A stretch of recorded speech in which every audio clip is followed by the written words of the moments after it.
Olá, meu nome é Miguel.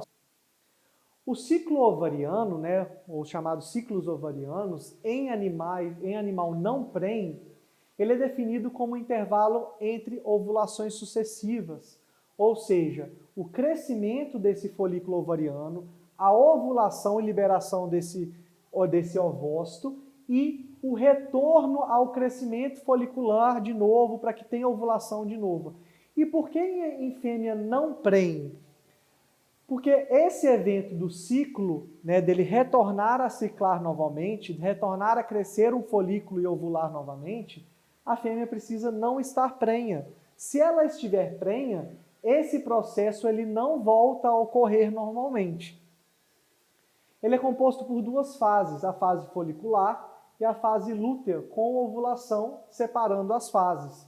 Ou seja, depois que ocorre a ovulação, depois que ocorre o crescimento folicular, liberação do ovócito, ocorre a formação de uma estrutura no ovário chamada corpo lúteo, ou CL. Essa estrutura, ela produz um hormônio chamado progesterona. Então, essa fase de crescimento é chamada fase folicular. E essa fase que tem um corpo lúteo e não tem um folículo mais, é chamada de fase lútea, que é a fase de produção da progesterona, com a ovulação separando as fases.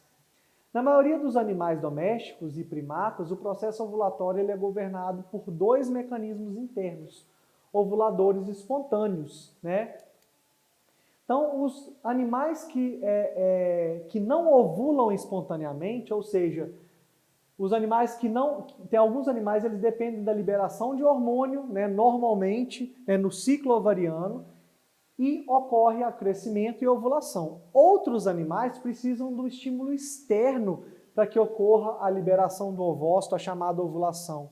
Ou seja, não são ovuladores espontâneos, precisam que ocorra a cópula, por isso que eu coloquei várias imagens dos animais copulando, que precisa que ocorra a cópula, o estímulo sensorial nervoso, lá no trato reprodutor da fêmea, lá na vagina da fêmea, para que haja a liberação de hormônios e o estímulo da ovulação. Então isso ocorre em gatos, coelhos, furões, martas, camelos, lhamas e alpacas.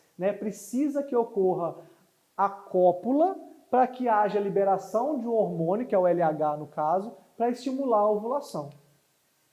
A cópula nos ovuladores induzidos como estímulo de indução da ovulação, que é o que eu disse, por liberação de gonadotrofinas, estímulo mecânico dos receptores sensoriais da vagina da fêmea, promove um reflexo neuroendócrino, ou seja, o sistema nervoso estimula o sistema endócrino a liberar gonadotrofinas que estimulam o crescimento e ovulação.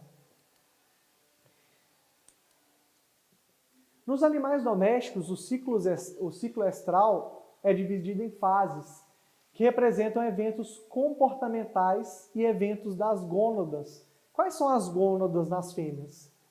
São os ovários. Quais são os eventos que ocorrem nas gônadas nos ovários?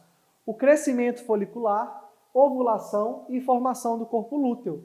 E quais são os eventos comportamentais? A fêmea que está prestes a ovular, ela está prestes a copular, ou seja, ela entra em estro, ela apresenta comportamentos de cio, ela aceita a cópula pelo macho. Então é comportamental de acordo com hormônios produzidos, nesse caso estrógeno produzido pelo folículo.